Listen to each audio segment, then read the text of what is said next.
Welcome to the Wisconsin Podcast. I'm Craig Sauer. Today's guest, Conor Moran, loves books. Now that's probably obvious because Moran is the director of the Wisconsin Book Festival in Madison.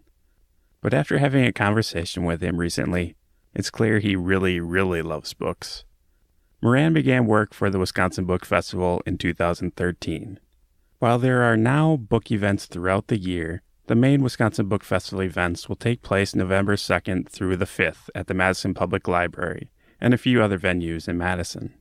I sat down with Moran at the library recently, following yet another book event, this time featuring conservative talk show host Charlie Sykes, who is out promoting his new book.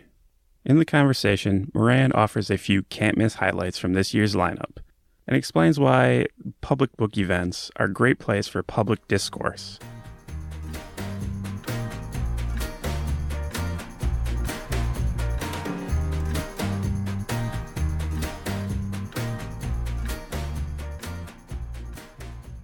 What'd you think of Charlie Sykes tonight? I really enjoy Charlie Sykes tonight. It is always remarkable to me, particularly the Q&A. But when we can get an author in here, Madison loves talking politics. Madison loves kind of getting into the debate and where do we go now and what do we do and how do we interpret these national issues through the Wisconsin filter. And I think Charlie, specifically Charlie, but also Charlie's book, really offered us the opportunity to do that. Anytime you can fill a room on a Monday night is also a good feeling. Any big takeaways for you from tonight that you enjoyed? From tonight, I always look at these things through a couple of different lenses. Mainly, I'm here and thinking about, did people come? Are they getting the message? Where are they hearing it from? We had a good partnership event tonight, so that's always good, getting a sponsor involved. But I look for, are people engaging with the material, especially as we do these standalone events? About 3 years ago, we became a full year-round event series, and that has allowed us to bring in people like Charlie or Margaret Atwood in April or Richard Russo or whoever when they're out on tour, and really allows us to host them when those things are kind of most salient, in addition to the 4-day celebration, which is wonderful. But 70 events over 90 hours, people don't get to go to everything. So right. Well, talk to me. The 4-day celebration is coming up here. What's kind of in store for this year? Any highlights you can guide people to? Yeah, I mean, as I looked, it's funny because every year the festival kind of comes together. It's on a spreadsheet, but it's in my head. And then I start telling people about it when we announce our festival schedule, and it becomes kind of alive. And I'm like, oh, I've known that was happening for 4 months, but you're excited about it. That's right. I was excited about that 4 months ago.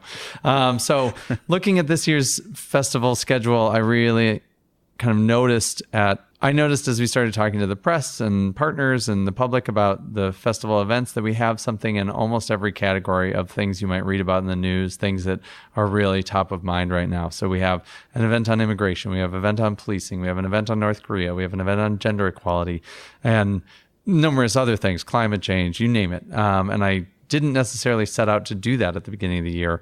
We also have great fiction and great poetry, performance stuff, really cool debate, but noticing that this was a reflection of a lot of the things that are happening in America right now, and whether that's Wisconsin authors or national authors coming in, we're going to be seeing the root of all of these conversations all presented over 4 days, and that really excites me. Yeah, it's exciting to be the place where people come together to talk about some of these big issues, Sure. Whether it's the press coming to these events or just the community in general, and kind of coming together and being, you are the place where people are having that conversation that everybody keeps saying that we need to have. Yeah. Is that pretty awesome? It is pretty awesome. I mean, I came into this in 2013 when the library took over the festival. It had been run by the Wisconsin Humanities Council. Conversation is really important to them. And so between that and my background at Politics and Prose Bookstore in DC, which did an author event every night in much the format that we do here, those were essential qualities. Giving the audience the opportunity to ask the question always leads to something interesting. And that has come to kind of mark Wisconsin. I can go back and talk about 3 or 4 or 5 different things that you can't find at a different book festival. Book festivals do it. I'm sure the Miami Book Festival has great Florida questions, and the LA Times Book Festival has great California questions. But you see it; it's really special. The last question tonight was really special because the guy was talking about how we can talk about politics on the national level, but here's what's affecting us in Wisconsin, and that's not getting maybe as much conversation. And then he can ask the expert, what do you think about that? That's what the people of Wisconsin are thinking about. And so that does really excite me. I think you see it after an event. People are buzzing about something. They're talking about whether they're going to buy the book, who they're going to buy the book for. They stand in the signing line, even though they don't have a book, to ask an additional question.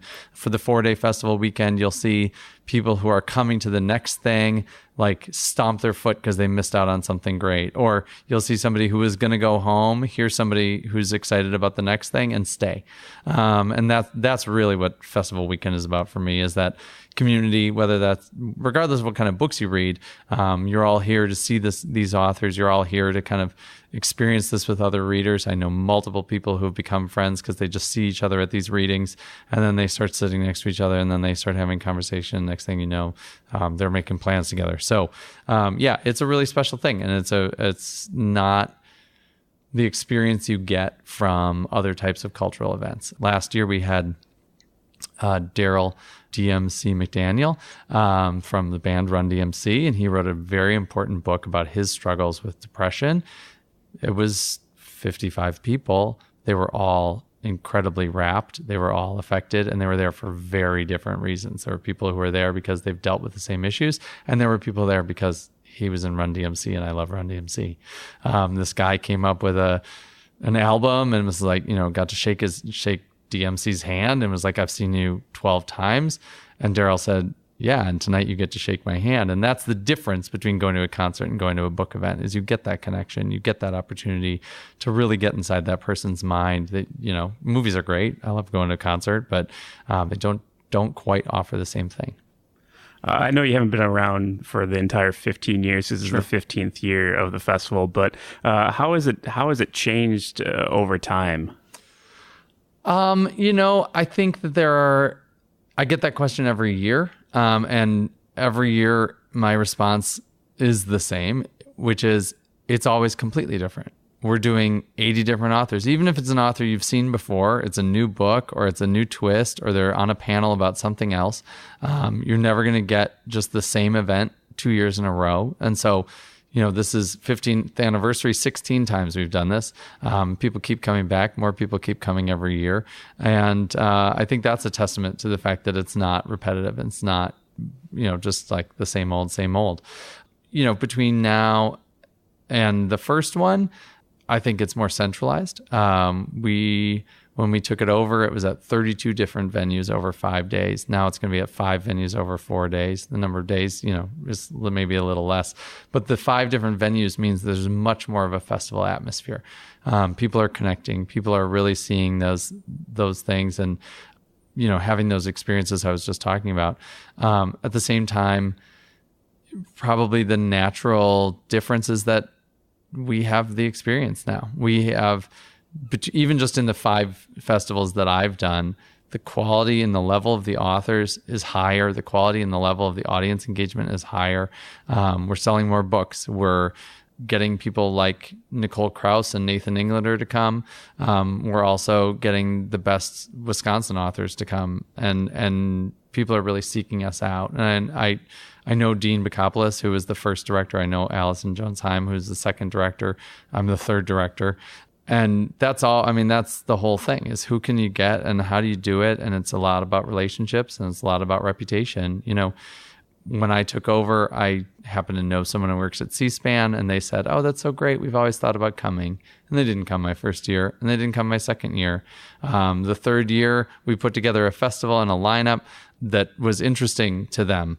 And they came and they filmed a couple things. Last year, they were here live. They're going to be here live again this year, really broadcasting what we're doing here out to the nation as a whole. And what we've seen is people who didn't know about us coming down. In fact, my favorite is there was a guy who was in Sun Prairie watching C-SPAN Book TV and saw that it was broadcasting live from Madison Public Library, had never heard of the Wisconsin Book Festival. It was 13th anniversary then. And he drove down and he was like, oh my goodness, how did I not know about this? Right. And so, you just, like with anything, you just, I'm sure when you celebrate the 15th anniversary of your podcast, you'll have more listeners than you have today. Yeah, I hope so. What are the live events that C-SPAN is going to be broadcasting this year? So C-SPAN will broadcast live 3 events this year. That is Saturday, November 4th. They'll do the Janesville event. Amy Goldstein is a Washington Post reporter who effectively she moved to Janesville. She went to Janesville about 6 months before the GM plant closed, started interviewing people, and she stayed for 3 years. So unlike a lot of those books that kind of chronicle the end of an era in a place like that, she really made herself she befriended people and she really got into their heads. And her book, it's a chronicle of us, and it's a chronicle of our times, and it's a chronicle of the struggles that I think you see written on the front page of the Washington Post every day. But it's also our story. We're going to work with the Wisconsin Humanities Council's Working Lives Project, and they're going to bring 30 to 50 people from Janesville who are featured in the book up to the event to take part in the event, maybe informally, maybe a little formally. We'll see. And so that's exactly what I'm talking about. Those you don't get that Janesville book if you're doing it at the Southern Book Festival in Tennessee. They're not bringing people from Janesville down, right? And then they'll do the Odyssey of Echo Company by Doug Stanton. He'll be in conversation with David Marinus. That's about the soldiers who were attacked during the Tet Offensive and their odyssey to try to get back to safety. It's a Vietnam book. It's a 60s book. Both of those still really resonate with the Madison audience. And then they're going to do Sachi Cool, who is a writer for BuzzFeed News.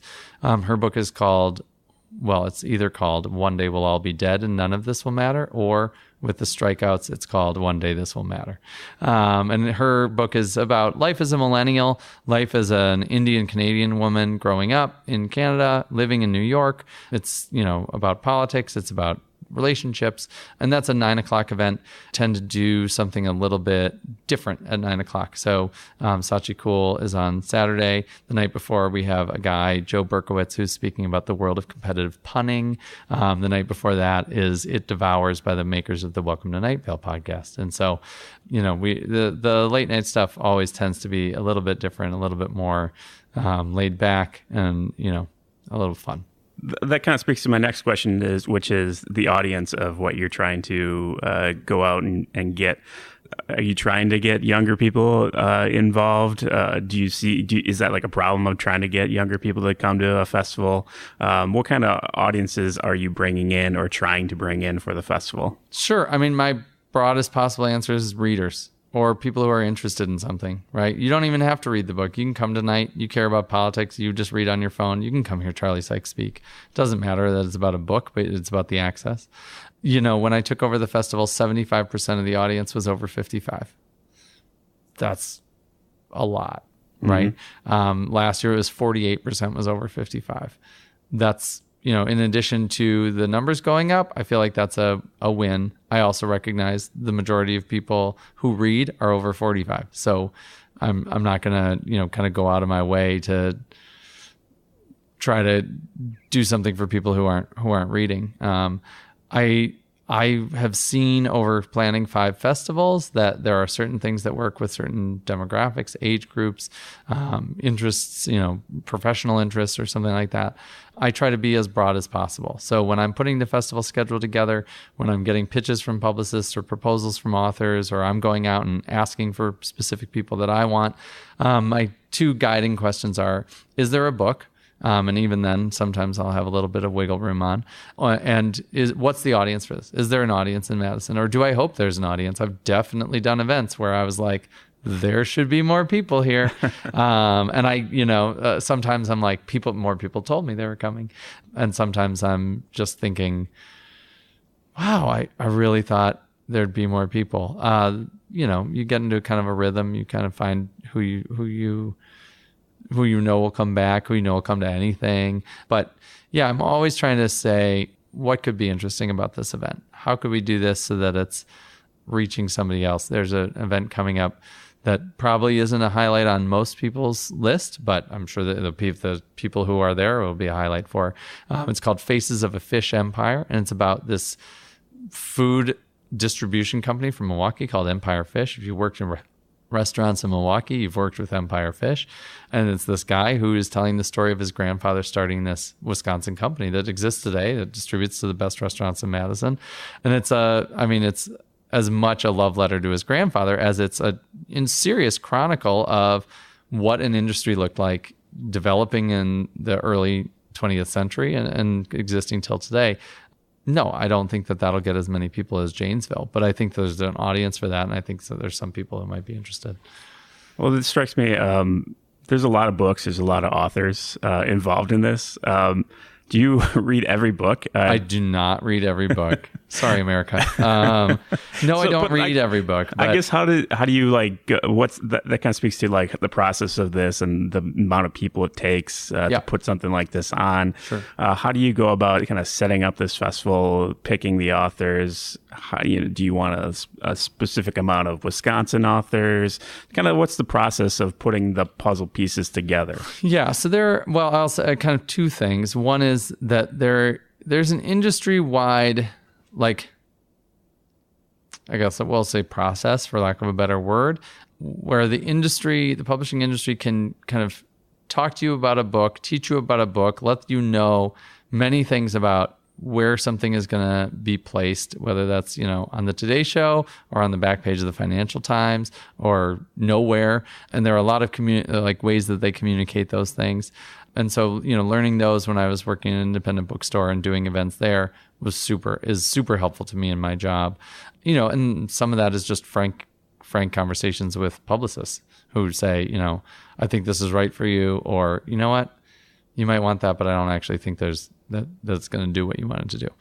So there are about 5 different ways that events come to me. One is that there's a process where publishers send out a spreadsheet effectively of everyone who will tour anywhere in the country on a given catalog. So about twice a year. And they say, Conor Moran will do events in New Mexico, Phoenix, and Texas. Charlie Sykes will do Wisconsin, Chicago. There's a national 10-city tour for somebody else. There's, we want to look at book festivals with a sci-fi theme or any number of different kind of indicators that they send you out. So I do those. I go through them. I think about what might be interesting. I think about who's going to be where, when. If a tour says Chicago, Milwaukee, Minnesota, but doesn't say Madison, I'm going to pitch that and say, we're probably the cheapest overnight and we have the best audience. So come to us. Then, relationships with authors. I know authors. I know when their books are coming out. I have somebody booked for 2018 who's in the manuscript stage right now, but I know he's going to do it. And, there are reasons to. It fulfills my 2 questions from before. Then there's publicists who pitch me. Those are sometimes people I have relationships with, sometimes not, but they say, this person lives in Madison half the year, or they grew up in Milwaukee, or we just think of you for it as a good, university audience, or whatever their angle is. Then we have our open proposals period, where it kind of takes it out of the people that I'm directly working with on a daily basis, and I say, tell me about your book, tell me what you've done, and let's see what we can do about it. And then the final is partnership events. So probably out of 115 events, 5 to 8 a year is some community partner or organization or department at the university who says, we're bringing this person. We're wondering if, you'd be interested in having the public facing event. What we've seen is, based on the facilities that we have here at the library and the reach of the book festival, that ends up being a really great kind of opportunity for a lot of people who are here for a private purpose, or they might be doing something else, but they want to reach that broader audience. And so we do those as well. So there are probably 2 or 3 other ways that I'm just not aware of that things happen, but those are the main 5. You were mentioning before that you have kind of some previous experience working in DC with authors, booking shows and events. Yep. Can you talk a little bit about that and kind of how you kind of got into this kind of whole world? Yeah, I went to law school, which is a weird answer. I went to law school here from 04 to 07, and I moved to DC to be a lawyer.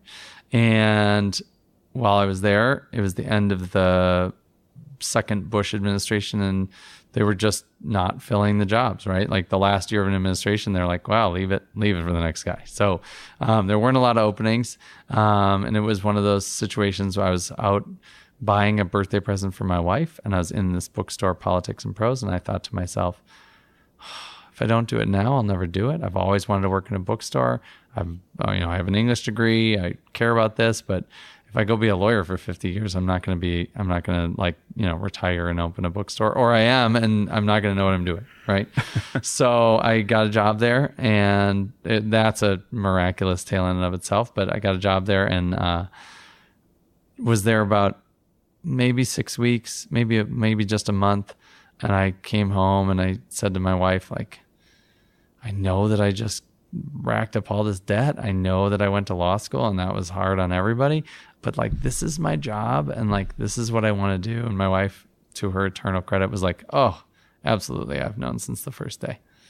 And so I just kind of stopped being a lawyer. I stopped looking for law jobs. I started working full time at the bookstore and, rose pretty quickly, up to the level where I was managing the sales floor, and then I was the event department assistant. So a good friend of mine really taught me how to kind of do the whole thing, from pitching publicists to advertising, scheduling, and then the part about the sales floor was like, I'll set up the chair. I mean, I'll set up the chairs in 2 weeks at the Wisconsin Book Festival.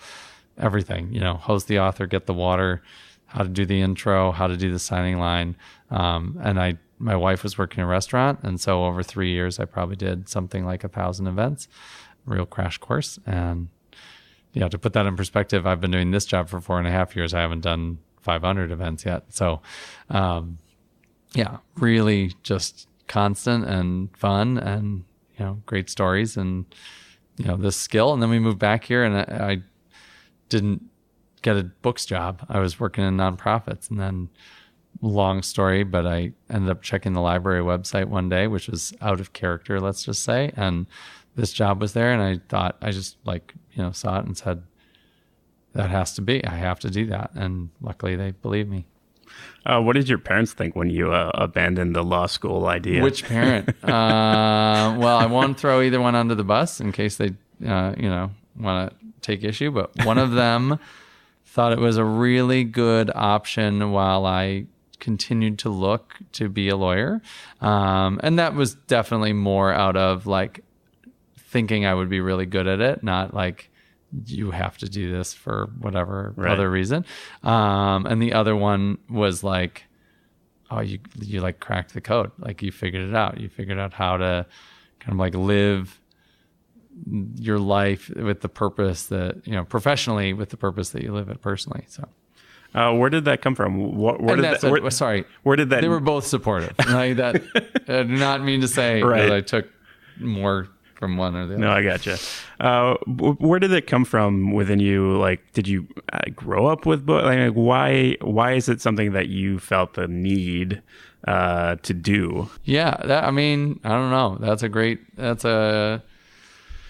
an interesting question. Yes, I grew up with books. Books were, kind of infinitely important. They were important to my dad specifically, but my mom was always a reader too. I have a number of uncles who, a book was a gift that meant more than, a toy or whatever. And I was always a reader. I don't remember a time of my life when I couldn't read. Like I don't have a memory of learning to read. Neither does my wife, and our daughter taught herself to read at 3.5. So maybe there's something hardwired, but yeah, it's just always been a place to turn for me that, satisfies either the escapist kind of fiction realm. I like to read a lot of contemporary fiction. I love to read debut novels, which is kind of a weird subcategory. They don't group them like that very many places. But or the way to lay out a really extensive argument. I know a lot of people think the New Yorker articles are too long, but step back for a second and realize that most of those then turn into books that are even longer. I do think that I'm definitely an extroverted person, but I love the fact that way that your brain feels when you spend too long reading and you get kind of like loopy about it and you're like totally dialed in and you forget to eat and you stay up too late. And, I don't feel that way when I watch too much TV. I feel sluggish and lethargic. And when I read too much, I'm like, oh yeah, I can do anything. What's the last book that really got under your skin like that? Under my skin, like made me like crazy and enthusiastic. I think that happens to me a lot. I mean, I just this week finished a really, really strange book and then had to tell everybody about it. It's called Fever Dream. It's by a woman named Samantha Schweblin. She's Argentine. I actually came to it because I know that I've read the translator before, and I was like, oh, that sounds interesting. And it's about these two women and their children, and something mysterious happens, and you don't really know how, what happened or how it happened or why she's dying or why she's talking to this little boy. And it's only like 180 pages. And I read it in 2 sittings because it's just like gets inside you. But I've been reading amazing books all year, and they kind of come from all different places. I don't think that the things that I've read that have really interested me fall into one category this year. So Michael Eric Dyson's Tears We Cannot Stop is written as a sermon to white America, and it really talks about day-to-day life of African American people and the way that they think and feel and feel forced to act or are forced to act by forces well beyond their control. I couldn't stop reading that book. I just felt so strongly that it was, kind of like essential learning. At the same time, I read this book called On to the Next Dream by an illustrator that I really like. And it's a semi-fictionalized account of, he lives in San Francisco. He did these broadsheet illustrations on the back of the San Francisco Chronicle for years and years and years. People really identified with him. And then all of a sudden he came home one day and he'd been evicted so that they could build a 6th-floor condo where in the place, in his studio and apartment. That actually happened to him, and he fictionalized it for this, and he illustrated some of the stuff. But it's a really, it's fiction, but it's also incredibly telling and talks about, the same thing that won the Pulitzer Prize for nonfiction last year. And so it's not the same story by any means, but, things can take you places. And, whether it's a short story collection about migrant workers in the UAE, that's magical realism that I read, which was fantastic, or Lonesome Dove, or, the book right now that I'm reading that's called The Talented Ribkins, which is by a University of Wisconsin MFA recipient that I didn't even know that. I just thought it sounded cool, and it turns out that she has a Wisconsin connection, so you very may well see her next year. But yeah, I it's been a good year for reading. It doesn't always go that well. Now you said you have a young reader at home. I do. What's she reading, and what do you hope she reads? Are you like making a list of essential books that she has to read for sure throughout her life? In fact, that was this past weekend. She's an incredible reader. She, as I said, she taught herself to read. I will tell her that for the rest of her life. She basically one day she looked at me and she was like, wait. Those words are the story you're telling me? And I was like, yep. And she's like, move over. And then she just, since then, I mean, she, her contact clues are great. I don't need to just go on and on about my kid, but, yeah, she's advanced. She's reading chapter books, and it feels great. Personal pride and everything. So she's reading some really fun, there's really cool stuff being written for kids, younger ages, under 8 kind of ages. So she's reading Judy Moody. She's reading Ivy and Bean. She's reading a lot of really, really fantastic books about famous women that I don't remember having seen when I was a kid. And I'm learning, and, I definitely have talked about Nellie Bly more in the last 6 months than I ever heard anyone talk about Nellie Bly. But this past weekend, we were looking at the books that we have out for her, and a lot of them were, picture booky or just, had been there for a while, and she'd kind of aged past them. And we got out like the books, like the Charlotte's Web and the Ramonas and the Mouse and the Motorcycle, and that whole, she's right there. She's like, that's the next step she's going to take in her reading. And my wife and I were both just like, not only experiencing our own memories of when we read the mixed up files of Paisley Frankweiler, but thinking like, oh my gosh, she's going to do this. And then, she'll do that. And then we get to do Harry Potter. So we're super excited.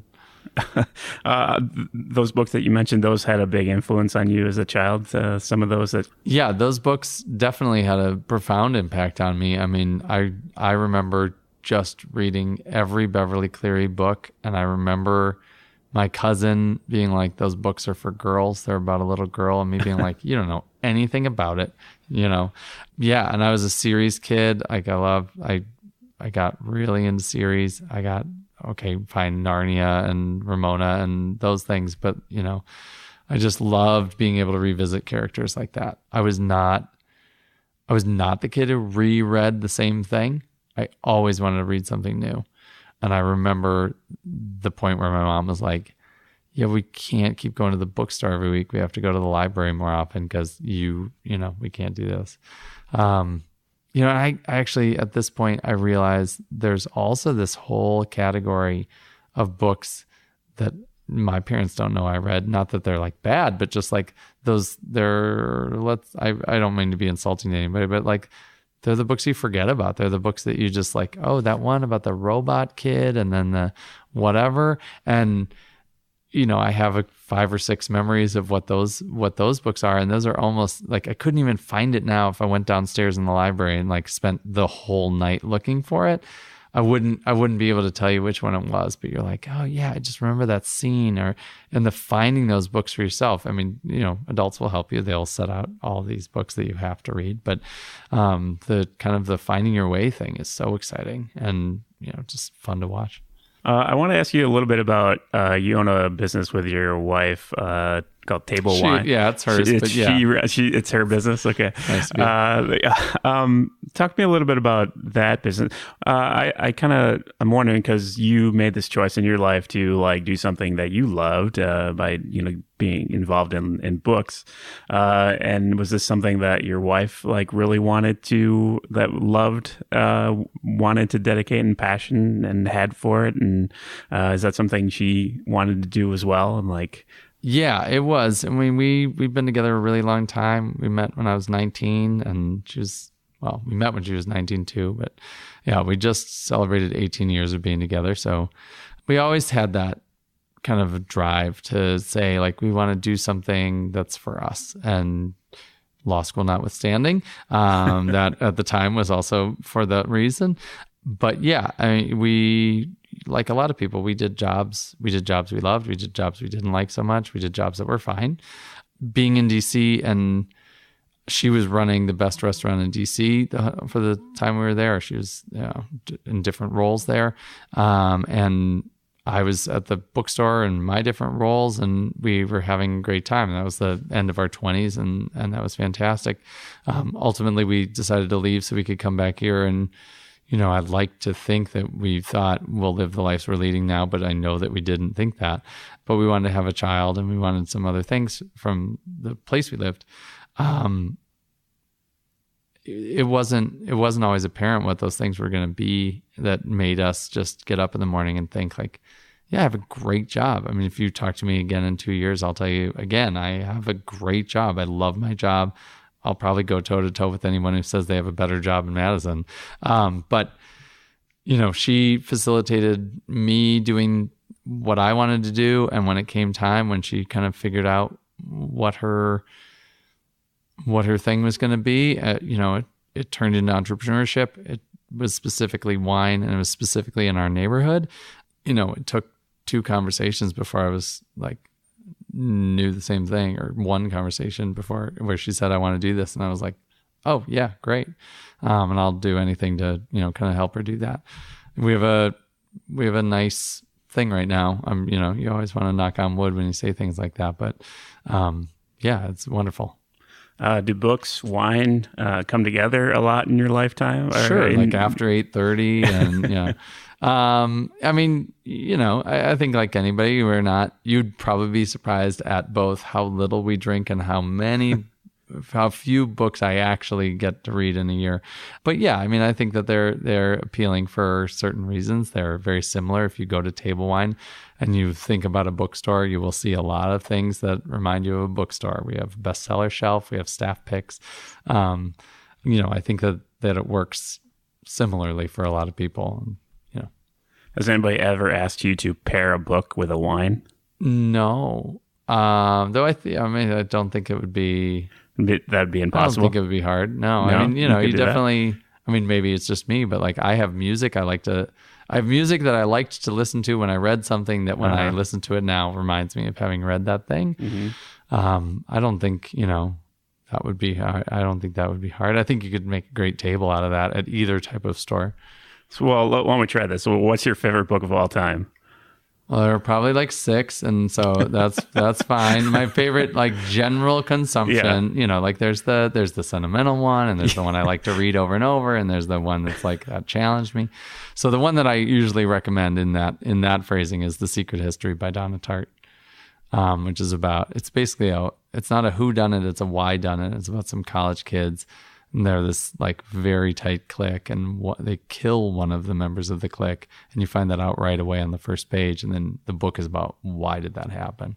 It's incredibly well written. And then she went on to win the Pulitzer Prize a couple years ago, so I feel totally vindicated in every way. So take that book. What's the best wine to go with that book? So I'll give you all like the wine rundown. Like, well, are you eating anything with this wine? Where are you reading? Like, are you going out on a boat? Is it a sunny summer day? Is it, November 6th and you just ran the book festival and you're just going to turn your phone off and sit at your house? Are you taking a bath? Like, I want some more information, but I would probably say, for that book specifically, I'd want like a light red. So it wasn't something super heavy, and I'd want it to be,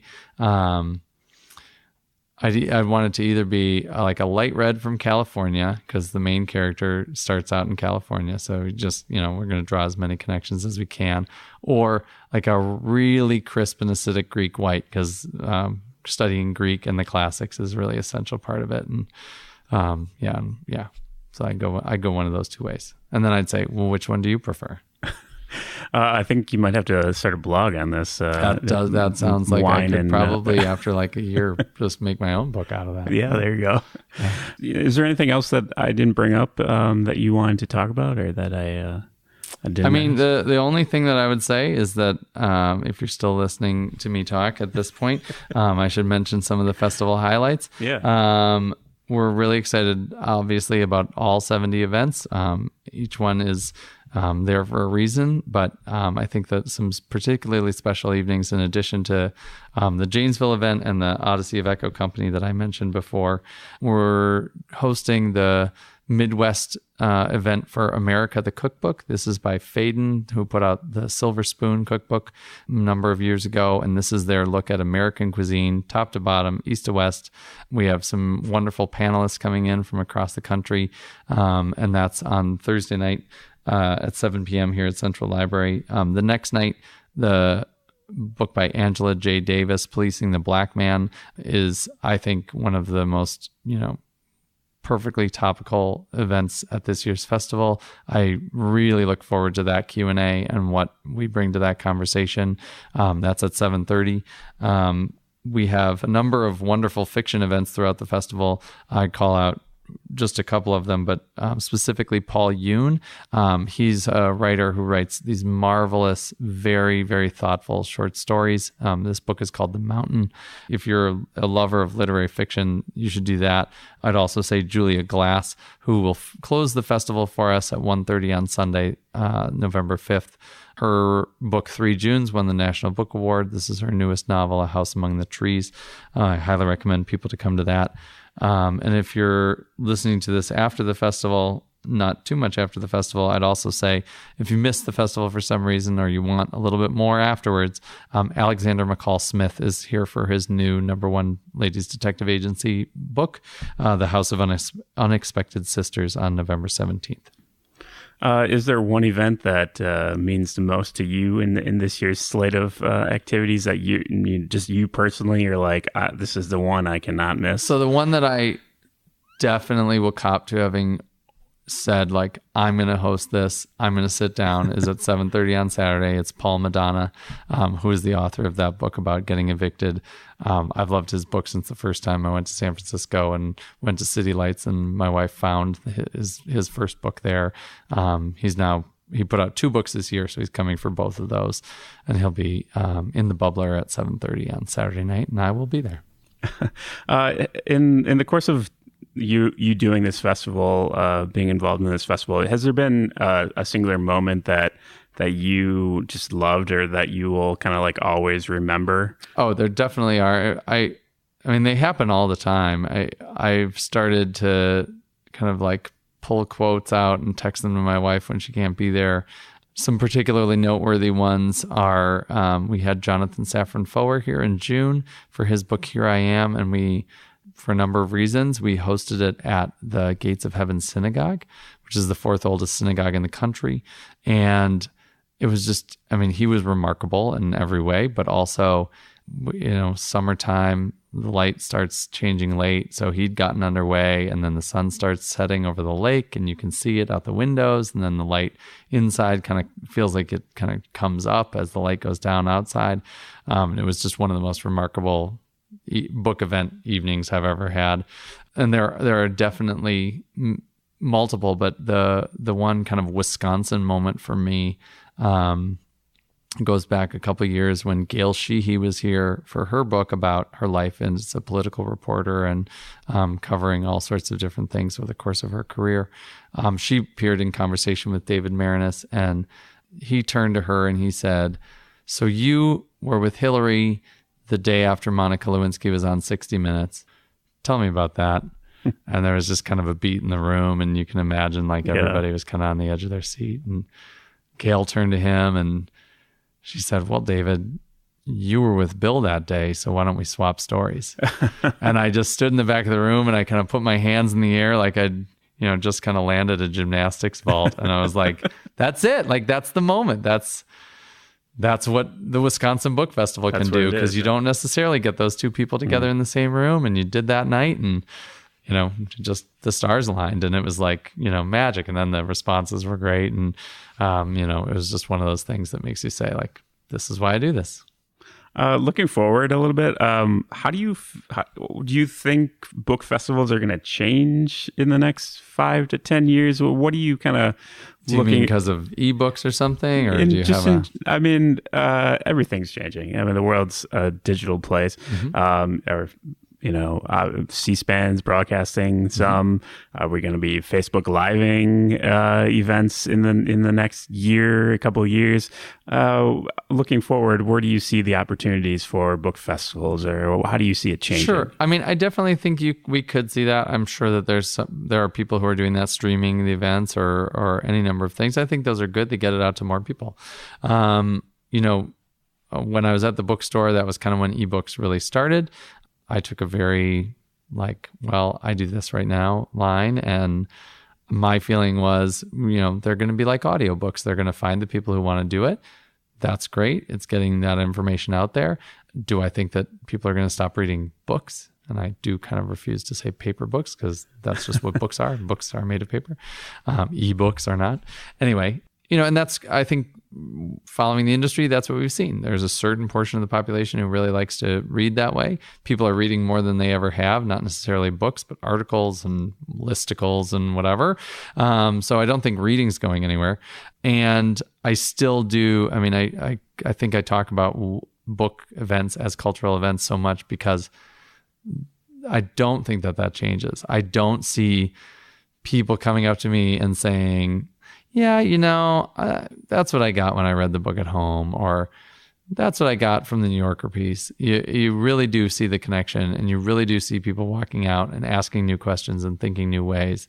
So I think that they're vital. I think that also to your earlier question about, this is a forum to have that conversation. I mean, it's hard in this climate or this, kind of cultural moment to get everyone in the room, get everyone in any room thinking about the same topic in the same way. And I think that there's an element of this that at least, it might not be the last word, but it's like, okay, let's talk about Charlie Sykes and his impression of what is going on. And you can use that as a jumping off point, a collective jumping off point, and people can find their way into it from their own background, whether having listened to him on the radio or just watching CNN or whatever.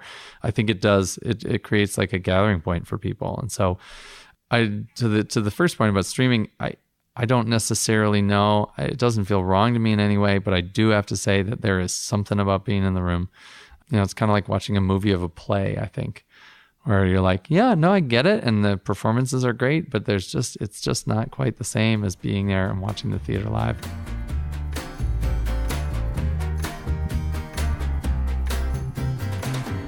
I told you guys, Conor loves books. I really appreciate him sharing that passion with me. It was great. And for the great festival tips as well. Lots of interesting books and authors in the lineup this year. Again, the Wisconsin Book Festival will take place November 2nd through the 5th, and on a smaller scale throughout the year through an ongoing series. I'll be talking to a few of the authors that will be at the festival leading up to and after the event. So make sure to check out the website at wispod.com and stay in the loop with us on social media in Facebook and Twitter. And of course, subscribe to the show on iTunes, Stitcher, and Google Play. Cheers!